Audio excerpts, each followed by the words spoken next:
Rachel. I'd like to talk to you. Right now? Maybe the last time we can meet alone before our meeting with Judge Langto. Come in. Look, I'll go on. I don't want Willis to be angry. Thank you, dear. Have a good day. Bye, Rachel.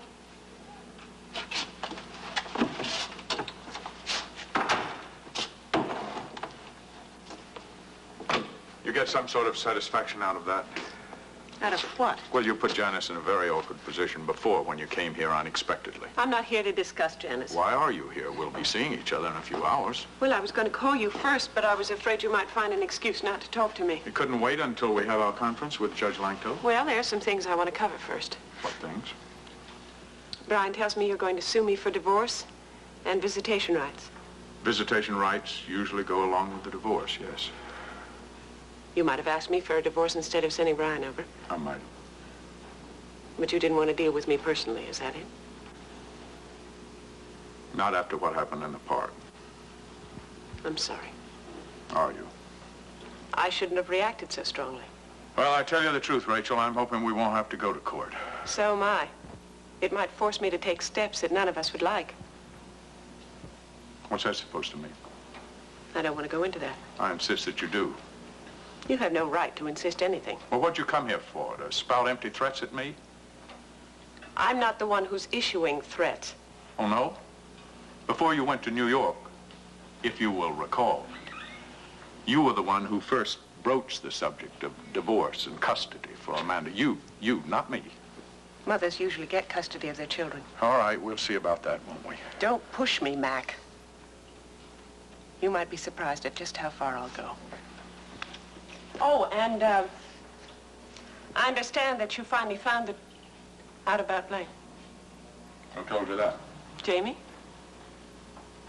Well, I wanted to tell you about it that day in the park, but you were so intent on tearing Amanda out of my arms. Well, I'm willing to listen now. I don't know how much Jamie told you. Well, suppose you start at the beginning. All right. I apologize to you for having misjudged Blaine. Let's just leave it at that, shall we?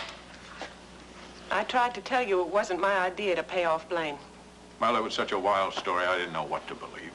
And so you chose to believe Blaine. I just apologize for that, Rachel. Yes, I'm sorry. I know how difficult it is for you to admit you're wrong. Thank you. This in no way excuses the underhand things that you did to break up their marriage. Blaine wanted her marriage broken up for a price. I know. Brian told me the whole story. I understand that Brian and Iris have split up over this. Well, apparently Iris planted the idea in Blaine's mind. So now Iris has broken up 2 marriages as well as her own?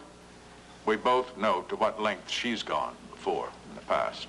Yes, well, it looks like she succeeded this time with us anyway. Yes, well, she wouldn't have without having had considerable help from you this time. Well, I know what kind of a girl Blaine is. And when she asked for money, it seemed like the simplest way to get her out of Jamie's life. But it was Jamie's life, and he was in love with her. And she was a fortune hunter. But you should have told me that then, that she was demanding money. I know I should have. Instead, you go right ahead and pay her a huge sum to get out of I his know life. you wanted me to stay out of it, but I couldn't do that, you see, because I love Jamie very much. Well, love can be a destructive emotion, too. Do you think that Jamie will forgive me? I have no way of knowing this between you and him. Learning the truth must mean something. The truth is that none of it would have happened if you hadn't set the train of events in motion by bringing Buzz here deliberately to break up their marriage. Then you still blame me? Certainly. Even though Blaine isn't the innocent victim that I thought she was. And that surprises you. Well, I just can't fathom people like her. For a worldly man, you are certainly very naive about women. You found me an easy mark, too. A pretty young woman knows how to win you over with little more than a smile. And yes, I was guilty of that. The difference being that I loved you. And I tried very hard to make you a good wife. Yes. You want a medal now?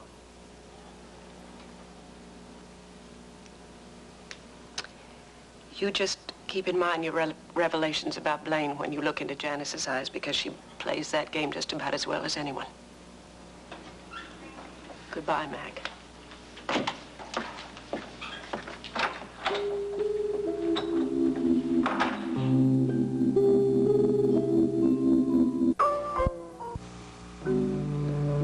You need some help with that? Certainly not. Every matron of honor knows how to open a bottle of champagne. Well, you seem to be the